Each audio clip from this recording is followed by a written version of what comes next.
So I wanted to give a quick demo that might help you wrap your head around how UHF RFID session states and search modes work together. So it can be a little difficult to wrap your head around or get a bit of a mental model of what's actually going on when you choose these different settings, and they can sometimes interact with each other in sort of really odd ways if you don't understand what's actually happening. And in some cases, you can get pretty much the same feedback in terms of when you're picking tags up, when you've got completely different session and search mode configurations, which can be confusing. That coupled with the fact that even if you go and read the standard, some of the behaviors are pretty unintuitive. So I've whipped up a little demo that you can see here, which lets you sort of play around with what's actually going on the chip when you use the different settings. And it actually lets you have two readers, reader 1 and reader 2, and you can see how when you've got multiple readers looking at the same chip, how the different sessions and search modes will interact with each other. So I'll probably throw this up on the Luminar website later today so that you can have a play with it, and put a link in the description. So basically we've got in UHF RFID tags, we've got 4 sessions, and that's from session 0 to session 3, right? And in the standard, we can see these different flags on the tag. They call them tag flags. We're going to ignore the rest here, and we're just going to focus on session 0 to session 3 inventory tagged. And you can see that, forget about time to set for now, it's pretty much the same. But this table here, or this column here, required persistence. This is really the backbone of the difference between each of the sessions.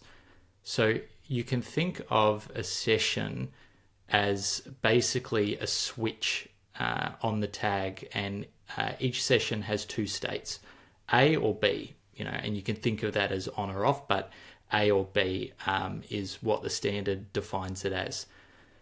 So each session has its own switch for that can be on or off, and they work independently, okay? And so if we start the reader here on session 0, and you can see our session is selected as session 0, and we're targeting target A. So that means that basically the tag will only respond if the search mode is targeting A, and the tag's flag or switch for that session is already A. So you can see that there, if I stop and reset this, when we're starting, the tag is starting at A for everything. The A is always the default state for each session. And when we hit start here and we turn our reader on and we're set at session 0 targeting A, this tag is going to respond once, because it is currently in session A, it's currently in state A for session 0. And when we start that reader, after a tag has responded to an inventory request, it then flips its state over to B. And from then on, even though it's getting a bunch of different requests to respond, because its tag is currently, session is in state B, it's not going to respond, right? Because we're targeting A. Now, if we switch this to B, you can see that it responded again and then flipped back to A. Okay, so that gives you an idea about the sort of backbone of what's going on.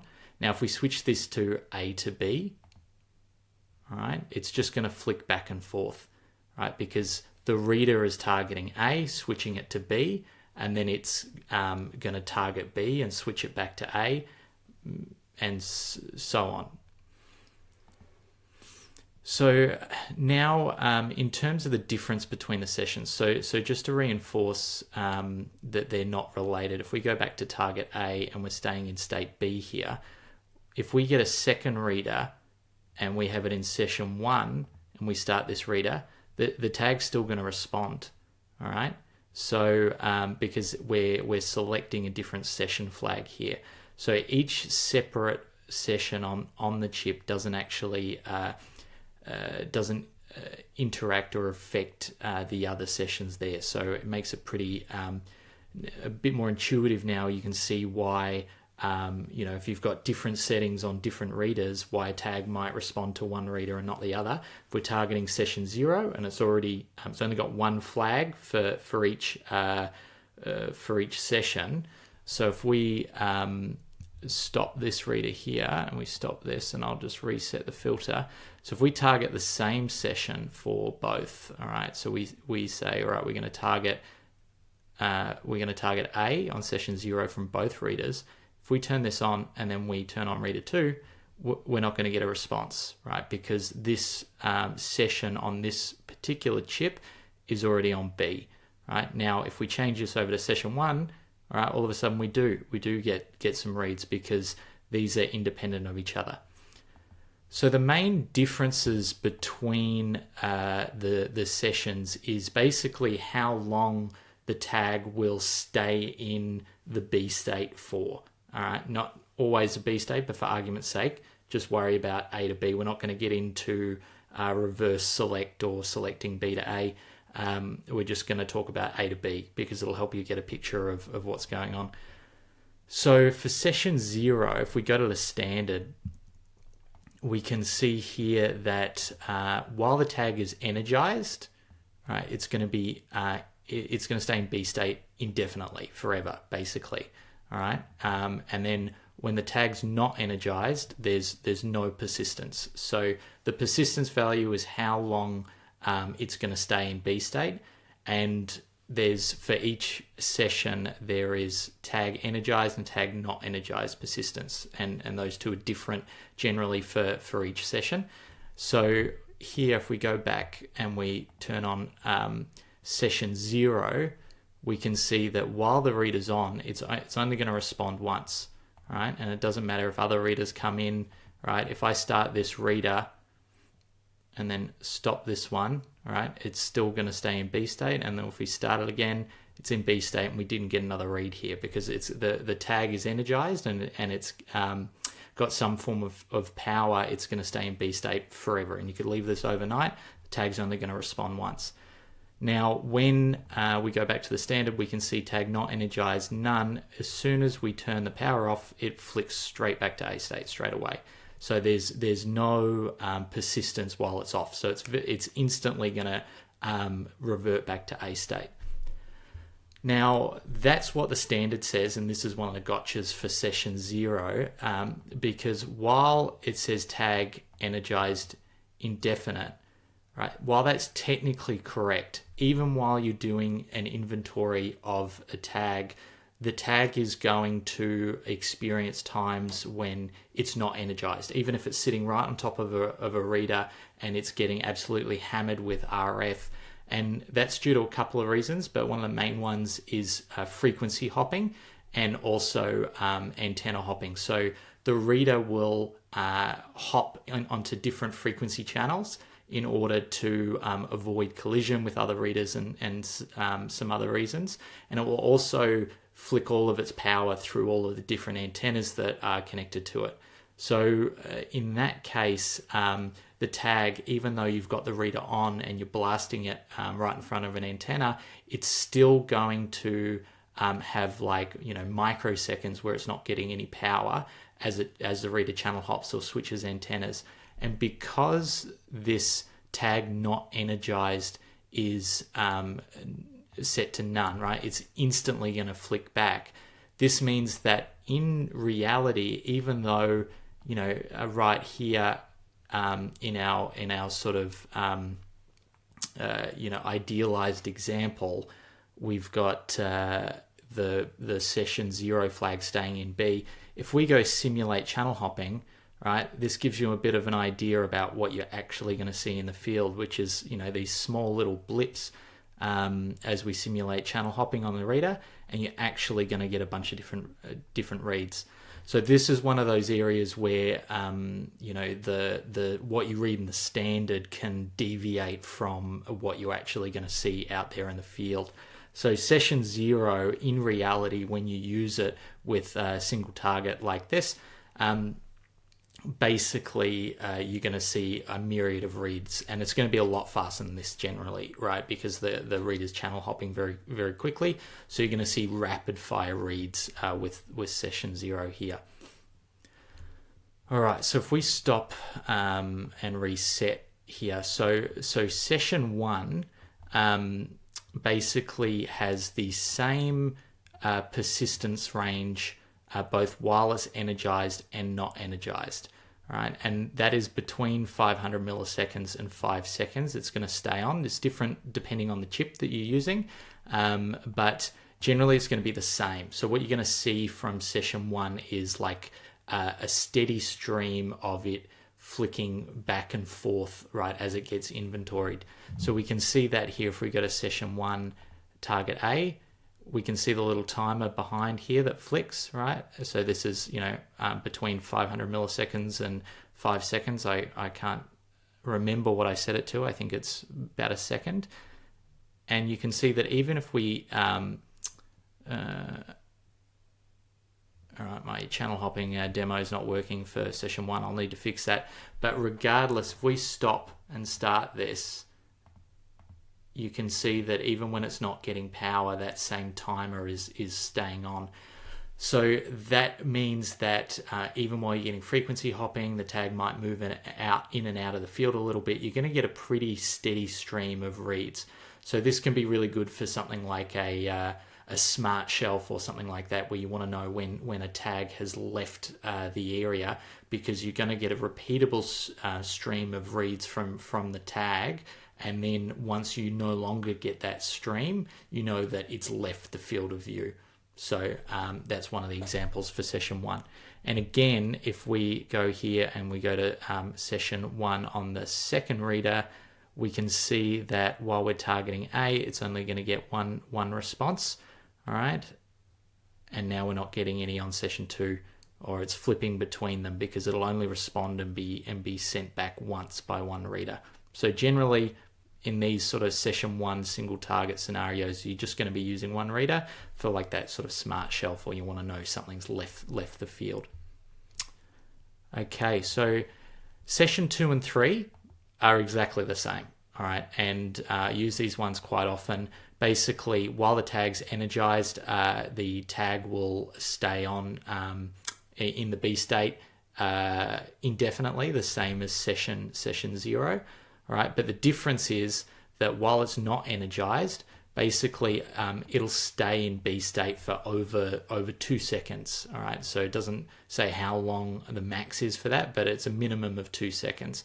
And what that does is it basically just accounts for the issues that you get here when you flick back immediately, right? So these session 2 and 3 are used when you want to do like a single scan of like you know, a box or a trolley, or you know, a warehouse or something, and you just want to do a stock take. You want to count everything, and you only want to know about it once. And then you want those tags to be quiet so that they're not polluting the RF environment. You know, they're only responding once, and then they're being quiet, which allows for those quieter tags that might be pushed all the way in the back to respond. So if we stop and reset our little demo here and go to session 2, we can see that even if we simulate channel hopping, all right, where it's resetting the counter here, and you can see it flicking back, you know, as the reader loses, or the chip loses power for a little bit. But because we've got a longer countdown of 2 seconds, in reality, the tag will only respond once. When it gets power again, it resets that timer to 2 seconds, and you're only getting that single response here. All right. So why do we have 2 sessions that are exactly the same? And in my experience, the reason you're going to use that most is in multi-reader setups. So you can imagine this chip will not respond for over 2 seconds, but it, you know, could be up to a minute or a couple of minutes, depending on the chip manufacturer. Normally, you can find that info on the spec sheet, but it's not defined by the standard. So if we use session 2 single target and we read everything in in a bin or in a box on a conveyor, for example, and then we sent it down, and then we had another reader, that might be 500 meters away, there's a good chance that if we had our second reader and it's on session 2 and we start it later on, that session 2 flag is still in B state, right? And we're not going to see anything here, and it's going to look like you're getting really poor read performance. And that's because of how long this session 2 and session 3 flag stays in B state. So if we use session 3, we do get a read, and it's going to act the same way. It's going to be that really long persistence where it's staying off for a long period of time, allowing you to do a really thorough read of a lot of tags. But if you've got a multi-reader scenario, you can use session 2 on your first reader, and you can use session 3 in your second reader, and basically that will negate that so that you make sure that you're actually getting a full inventory on your second reader there. So that's the main use case for having those 2 sessions that are exactly the same in terms of their persistence time. I can't speak to the actual mindset or the reasoning that GS1 came up with the standard for having session 2 and session 3 the same, as opposed to session 0 and session 1, but probably they've found that it's the most useful of the sessions, and the one that you're tending to use most, because you do a lot of the times in RFID implementations, you want to read everything very accurately and know, just once, right? Rather than those smart shelf sort of situations. So that's a bit of an overview. I will quickly dive into the search mode. So far, we've been doing search mode target A, right? Which, if I reset here, target A, pretty self-explanatory. You're targeting A, so you're wanting any of these sessions that you're using, you're wanting to target any that are in the A flag. But if we go to, let's go session 2, we can set it to target B state, right? And nothing's going to respond here because this tag wasn't in B state, all right? But if we set this one to target A and this one to target B, and then we turn both of them on, right, we should see, I'm on the wrong session, here we go. We see them flicking back and forth. So basically the second reader is asking any chips on session 2 that are in state B to respond. So what we see is the tag essentially flip-flopping between the 2 states, responding to reader 1, flipping over to B, and then because B is requesting that for session 2, B state tags respond, it gets a response, and then it flips it back to A, and you can see that we get that flip-flopping, right? So that's an example of how you might use a second reader and target B. Now, one of the things you might say, well, I can just use the same session, like session 2 in a multi-reader environment, and then target all the B state tags on the second reader. But what you'll find is that if you've missed any tags on the first read, so let's say that out of 100 tags on the first reader, you've only flipped 90 to B, right? So you've got 90% read rate on the first one, so you read 90 tags, they're all flipped to B. Well, when you get to the second reader on the same session, if you're targeting B, you're definitely not going to read those 10 tags that were missed the first time around, right? Because you're only ever going to read tags that were actually flipped over to B state in the first reader. So that might be useful depending on your use case, and it can get pretty tricky with the different configurations of how you use things. But that's hopefully a bit of an overview, gives you a bit of an idea about what's sort of going on behind the scenes when you use these session tags here. So that was just a quick one. I've left a lot on the table that we might dive into later, but just want to give you sort of a quick overview that hopefully will help you sort of build that mental model of what's actually going on behind the scenes. And for me personally, once I sort of started thinking of the tag as like, having these 4 switches that you're turning back and forth, all of a sudden things like target A, target B, A to B dual, right, where you're targeting A first and then targeting B, all of a sudden the behavior that you're seeing out in the field started being a bit more intuitive to me. So hopefully it was helpful. Thanks.